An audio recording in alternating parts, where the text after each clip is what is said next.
자, 바로 본론으로 들어가 보죠. 해외 주식에 투자하시는 분들이라면 매년 5월이 다가오는 게 은근히, 아니 꽤 많이 두려우실 겁니다. 바로 양도소득세 신고 기간 때문이죠. 국내 주식하고는 다르게 해외 주식은 우리가 직접 세금을 계산해서 신고하고 납부까지 해야 하거든요. 이게 참 번거롭습니다. 게다가 수익금에서 250만 원을 공제한 나머지 금액에 대해서 무려 22%의 세금을 내야 하잖아요. 오늘 우리가 함께 살펴볼 이 자료의 작성자는 이번 5월 이 무거운 세금 시즌을 정면으로 마주하면서 아주 흥미로운 약간은 발상의 전환 같은 통찰을 얻었다고 합니다. 여기서 가장 눈에 띄는 건 바로 이 구체적인 숫자입니다. 889만 원. 네, 거의 900만 원에 달하는 큰 돈이죠. 이게 자료의 작성자가 올해 실제로 국세청으로부터 떡하니 받은 양도소득세 고지서의 청구 금액입니다. 한번 상상해 보세요. 중고차 한 대를 거거뜨니 사고도 남을 이 엄청난 액수가 오직 세금으로만 내 통장에서 쑥 빠져나가는 겁니다. 처음 이 고지서를 받아들였을 때 그 느낌이 어땠을까요? 아마 내 피 같은 돈 하면서 숨이 턱 막히지 않았을까요? 우리가 그토록 밤잠 설쳐가며 차트 보고 시장 분석해서 악착같이 얻어낸 수익인데 그중 거의 5분의 1을 고스란히 내어주어야 하니까요.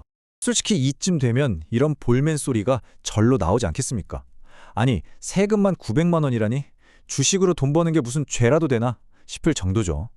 그런데 진짜 사람 기운 빠지게 하는 상황은 정작 세금을 내려고 환전 버튼을 누르던 순간에 벌어졌습니다. 달러 자산을 원화로 바꾸려고 보니까 환율이 무려 1,508원인 겁니다. 엄청난 고환율이죠. 그런데 여기서 끝이 아니에요. 앱에 이런 메시지가 뜹니다. 환전이 잠시 제한되었어요. 투자 목적과 무관한 단순 환전 매매는 제한됩니다. 세상에 세금을 내려고 환전하는 것조차 가로막히는 이 황당한 현실. 대한민국에서 달러로 투자하고 성실하게 세금 내는 길이 참 이렇게나 험난한가 짙은 현타가 밀려오는 순간이죠. 자, 그런데 여기서 이야기의 흐름이 완전히 뒤집힙니다. 이 엄청난 번거로움과 억울함 속에서 작성자의 관점이 180도 바뀌게 되거든요. 처음에는 이 900만 원이라는 돈이 그냥 허공에 날아가는 뼈아픈 돈 낭비로만 보였는데 가만히 생각해보니까 이게 다르게 보이는 겁니다. 이 막대한 세금 고지서야말로 내 투자가 완벽하게 성공했다는 가장 확실한 증거라는 걸 깨달은 거죠.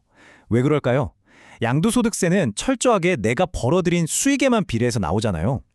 즉, 이렇게 무시무시한 세금을 낼 수 있다는 것 자체가 그만큼 거대한 부를 성공적으로 쌓아 올렸다는 아주 자랑스러운 훈장인 셈입니다.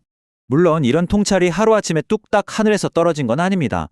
무려 10년이라는 긴 여정이 있었죠. 시간을 2016년으로 돌려볼까요? 당시 중학교 3학년이었던 작성자는 인터넷에서 PC 부품 견적을 내주다가 우연히 주식 관련 글을 읽고 가치 투자의 세계에 눈을 뜹니다. 그 후로 10년 동안 시장에 머물면서 2021년에 그 무서웠던 달러 강세와 급격한 금리 인상 같은 거대한 파도들을 온몸으로 다 겪어낸 거예요. 그리고 마침내 2026년 지금 889만 원이라는 자랑스러운 세금 고지서를 손에 쥔 겁니다. 온갖 유혹과 위기 속에서도 흔들리지 않고 묵묵히 걸어온 10년 장기 투자가 만들어낸 짜릿한 결과물이죠. 그럼 대체 이 10년 동안 시장에서 무슨 일이 있었을까요? 이 자료가 아주 기가 막히게 보여주는 게 바로 거시 경제 데이터입니다. 지난 10년간 코스피, S&P 500 그리고 나스닥 100이 어떤 성적표를 받았는지 한눈에 비교할 수가 있죠.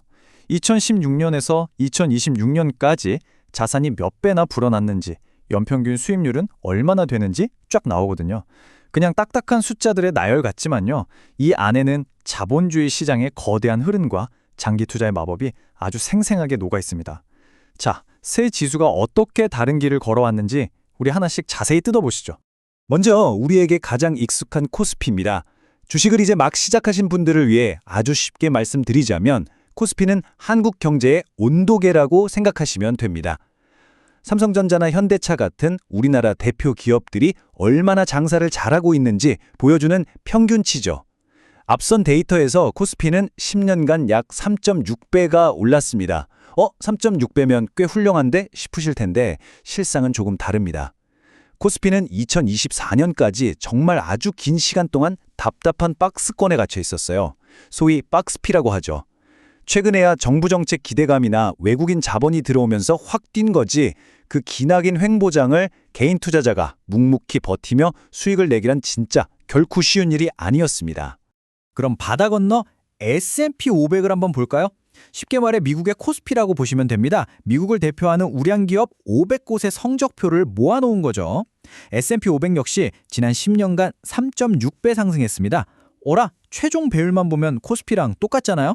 그런데 그 속을 들여다보면 과정이 완전히 다릅니다.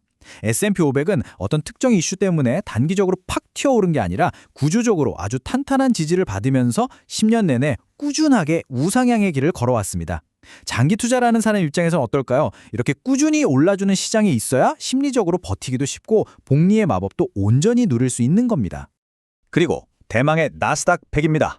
S&P 500 중에서도 애플, 구글, 엔비디아 같이 전 세계를 쥐락펴락하는 핵심 기술 기업 딱 100개만 추려놓은 지수죠. 이 녀석의 성과는 진짜 그냥 압도적입니다. 10년 만에 자산이 무려 6.3배가 불어났고 연평균 수익률이 자그마치 20%에 달해요. 생각해보세요. 좁은 박스권에서 언제 오를지 모르는 주식을 샀다 팔았다 하는 것과 인공지능이니 클라우드니 세상을 바꾸는 거대한 성장의 엔진에 내 돈을 태우는 것. 이 두 가지 선택이 10년 뒤에 자산 규모를 얼마나 극명하게 갈라놓는지를 이 나스닥 100의 성적표가 완벽하게 증명해주고 있는 겁니다. 그렇다면 이런 질문이 생기죠. 우리는 왜 굳이 달러 자산, 그것도 미국 시장에 눈을 돌려야만 하는가? 자료에서는 우리가 살고 있는 한국의 구조적인 한계를 아주 냉정하게 짚고 있습니다. 인구는 전 세계에서 가장 빠르게 줄어들고 있고 시중에 막대한 자본은 죄다 부동산에만 꽉 묶여 있죠.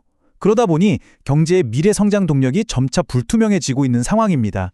이런 환경에서 글로벌 우량 자산, 특히 기축통화인 달러 자산을 보유하는 건 애국심이 부족해서가 절대 아닙니다.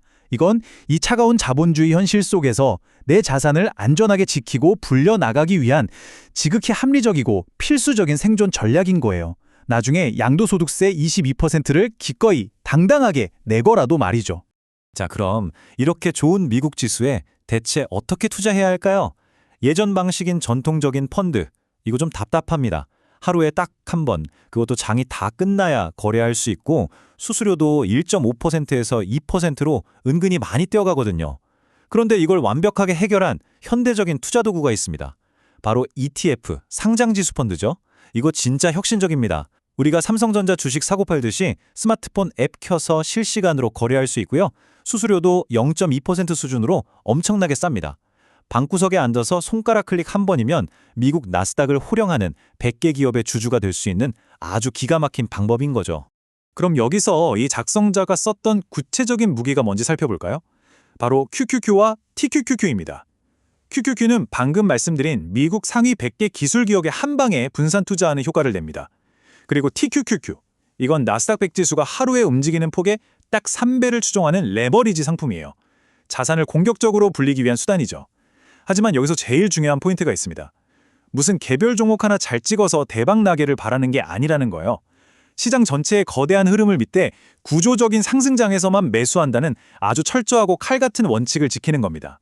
이게 바로 그 무시무시한 세금 고지서를 자랑스러운 훈장으로 만들어준 진짜 비결이었습니다.